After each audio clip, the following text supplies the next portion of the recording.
We've all been there. You just hit the credits of an incredible game and you're riding high of overcoming that final challenge. Feels good for a while and the story seems to have wrapped up and the primary antagonists have been vanquished. The day's been saved, but what now? The long wait for the next chapter in the series begins. If it's a fairly popular series or a cash cow of a publisher, you could get a sequel in a fairly short amount of time, but if you're a fan of any of these games on this list, then you'll know the painful sting of a years-long or even decade-long wait for the next game in the series. Hey there guys, and welcome to Cybercom Gaming. Thank you so much for clicking on this video. We're back with another compilation video, and for this one, we'll be taking a look at 5 games that deserves a sequel. You know, just sharing some ideas on what some of these games could do next. Look, we are massive fans, and we thought we'd make a video to discuss what direction it can take and how these games can make a return. Discussing a story, some gameplay elements, and a bit about the characters involved. Alright, so without further ado, let's get on to this list and check out these 5 games that deserves to get a sequel, and who knows, after this video, we might just get that miracle announcement, so yeah, let's get started.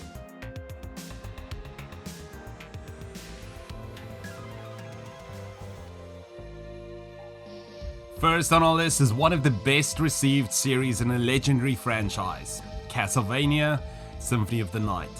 Now there's of course been new entries in the series since Symphony of the Night's release back in '97, but what we're talking about is a direct sequel to a highly influential game. Symphony of the Night does have 5 different endings, but this potential Symphony of the Night 2 could pick up on the ending when Maria's running after Alucard. As she's making her way through the forest, she gets kidnapped by True Death under the orders of Chaos. Now True Death informs Maria that he was actually the one that took all of Alucard's weapons and that he warped reality, causing Alucard to think that he was fighting him in the cave when it was actually just a decoy. Laughing, he tells Maria that his distraction tactic worked and that his ultimate plan was to make Maria Dracula's wife, ensuring a new and even darker bloodline that would ultimately defeat the Belmonts.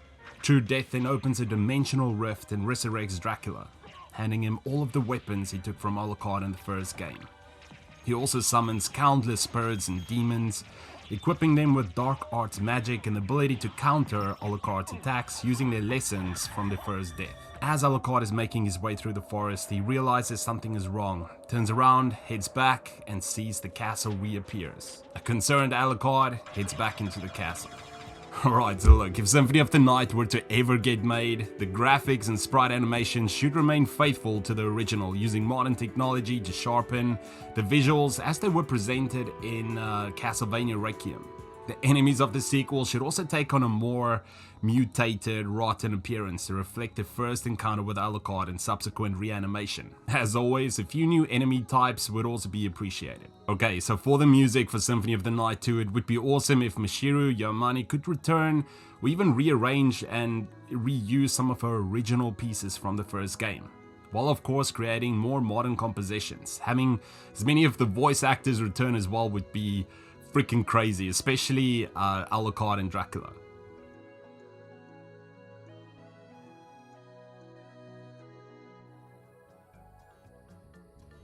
Alright, next up, let's take a trip back to the classic days of the PS1 to remember a forgotten franchise. A franchise that just started to find its voice after the second game was released, only to be abandoned.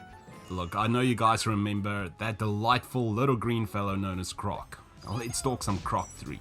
Now we think Croc has at least one more adventure in him. Croc 2 ended on a bit of a cliffhanger that has left fans in the wind for freaking 23 years at this point, and it's high time that we get a modern Croc game. Now there were rumors of a Croc 3 in development at some point, but unfortunately it was cancelled before we could get any details on it. In this fantasy sequel, we would once again join Croc on a colourful adventure.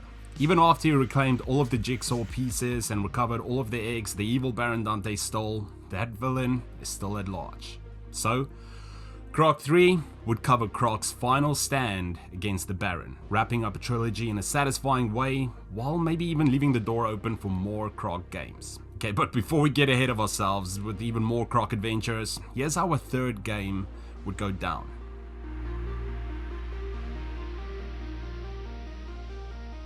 It could pick up several years after the events of Croc 2, where a mentally unstable Professor Cobo invents a time machine in the comfort of his garage.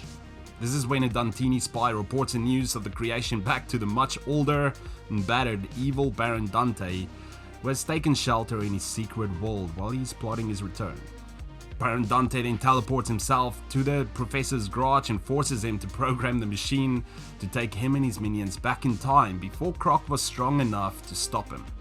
About that time when he first arrived on Cobo Island as an orphan.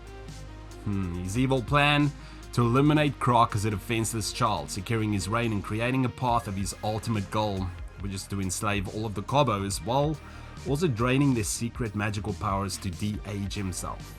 With his plan in motion, evil Baron Dante successfully manages to travel back in time and capture baby Croc with the help of his younger self. However, all hope is not lost as Croc's sibling senses something is wrong and goes with a brother to check on Professor Cobo. When they find the Professor beaten and tied up, they also go through the time machine and piece together the Baron's plan. Croc knows that the only way to stop his plan and save the future is to rescue his baby self from both of the Baron's clutches. So our hero and his sister embark on a quest that will end the evil Baron Dante once and for all. Okay, the concept of combining squad and co-op gameplay with Croc's classic mechanics is certainly exciting. It would also be possible to add new abilities along the way with the help of knowledge learned from the Cobos. Maybe even creating combo moves Croc can, use with his sibling. Alright, so for the graphics, it would of course be of current gen quality to make the most out of the PS5 and the Xbox Series X's hardware. So while it should be shiny, it should also maintain the charm of the original game in the same way that Crash's 4's graphics do. So we're thinking the score of Croc 3 should be fresh with a whimsical feel, while still feeling familiar to fans of the previous games. Modernizing the classic score by reworking a few of the original songs would also be a 1-2 punch for nostalgia.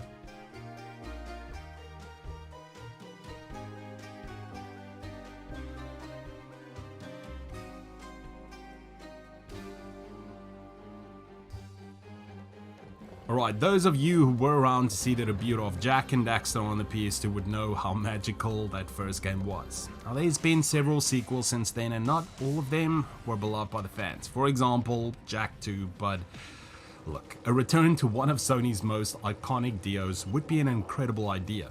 Naughty Dog taking a break from sorrow simulators like The Last of Us Part 1 and 2 to make a lighter, all-ages game might just be a good palate cleanser for the studio.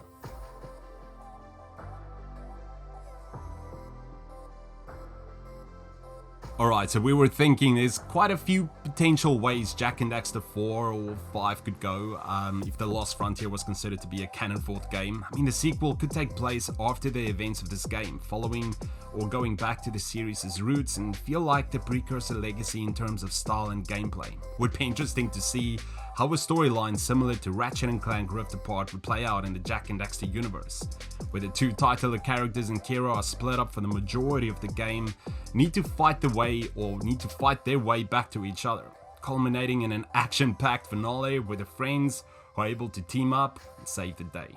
The setting could perhaps be the precursor legacy Sandover Village, where Jak, Daxter and Kira return following the death of Samus Sage, Kira's father. The team then goes on a planet-spanning adventure to fulfill Samus's last wishes, until Gol and Maya return to wreak havoc, at which point the team would be separated.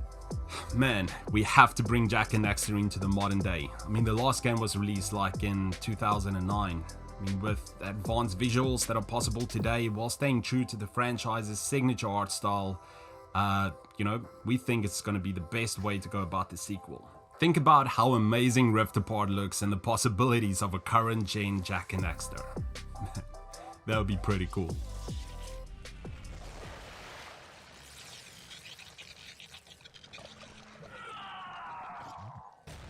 Days Gone is the most recent game on this list. This game was released back in 2019, but a potential sequel seemingly less likely all the time due to circumstances surrounding the game's initial sales. However, to us, the story told by Days Gone is one of the best on the PS4, and its accompanying gameplay remains thrilling and engaging.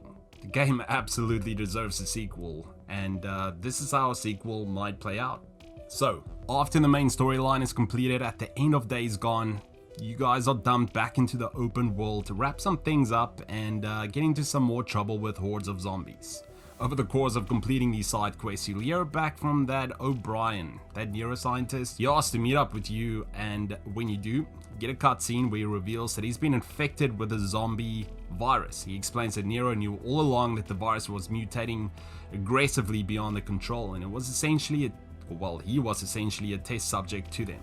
He also states that he's convinced that nothing can be done to combat the virus, which is only set to get worse as time goes on. This secret ending has some serious ramifications to the world of Days Gone, as it implies that the freaker virus is getting stronger and taking control of regular humans, mutating them into what looks like an advanced zombie type. O'Brien's final warning, they are coming, points to the fact that Nero, might be the main antagonist for the sequel, and O'Brien will most likely help the new zombie movement. So this is where the sequel needs to pick up after these events, by having Deacon reassemble the camps to fight Nero, going after the test and research facilities to stop the virus from spreading. Key focus should be on advanced warfare, new weaponry, and added bike and or vehicle customizations. Just would create interesting gameplay options. The story could also center around Deacon and Sarah's relationship, which is starting to suffer due to Deacon's push to eradicate the infected, and Sarah's guilt for not finding a cure, which is fueled further by work at Cloverdale. Dude, Days Gone's massive open world was definitely one of the best parts of the game, and that is the feature that should be built into the sequel. The advancing virus could also create new zombie types and behaviors to mix up tactics from the first game. Also, new zombie types should be discovered just by exploring, not just after a particular boss encounter. The last Spyro game was released 14 years ago. Let that sink in for a second. People have been born, grown up, and entered high school in the time that's passed since the last adventure we've had with that powerful purple dragon. Insomniac Games created the character and completed a fantastic trilogy on the original PlayStation console. After that, Spyro was purchased by Vivendi and later Activision, resulting in a slew of lesser quality multi-platform sequels. Now that so much time has passed and the Spyro Reignited trilogy is sold well, might be a good time to go on another adventure with everyone's favorite fire-breathing dragon. And yeah, this is how we think that should play out.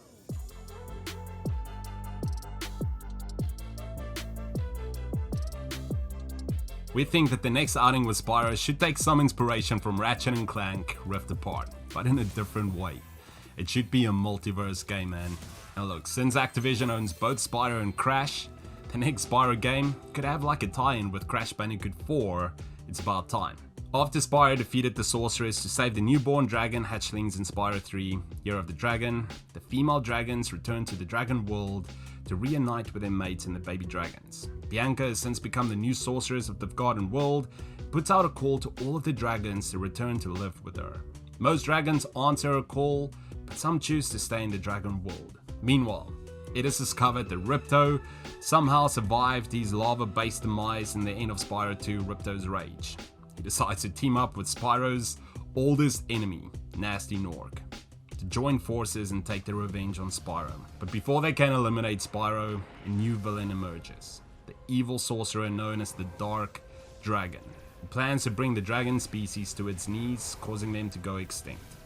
Exerting his power over the weaker duo of Ripto and Nork, the Dark Dragon forces them to work for him, creating the biggest challenge Spyro's ever faced. Especially when the Dark Dragon begins opening up dimensional rifts to bring in more villains and monsters to go against Spyro. A potential Spyro 4 could make excellent use of a dimension-jumping adventure by not only introducing creatures and characters from other worlds or games, and this is where Crash 4 could come in, but also having Metroidvania mechanics for the first time in a Spyro game. Maybe Spyro jumps through these rifts and closes them, but ends up meeting the people of these worlds to learn new skills and abilities which he can use in other areas of his own world. Now these skills can act as traversal options or combat maneuvers in addition to being used to solve puzzles. So, combining these new mechanics with the series' iconic 3D platforming is a recipe for a great game. With the added dimensions and 3 total villains to fight, it would also be the biggest and best Spyro game yet. Alright guys, these are the 5 game series that deserves to get a sequel. No doubt that we did miss out on a good amount of games out there that's also deserving to get a sequel. But yeah, let us know in the comments below what you guys thought and kind of what games you guys would like to see get a sequel. We know it's a long shot, some of these games to actually get a sequel, but yeah, we had a lot of fun just writing some story ideas and gameplay ideas down. But yeah, if you guys do like this video and this type of stuff, please consider leaving a like, subscribe, and all that good stuff. And you know, if this is the type of stuff you guys are into, we might just make another video and include some of those titles as well. But yeah, thank you for all the continued support. Take care of yourselves, and until next time, see ya.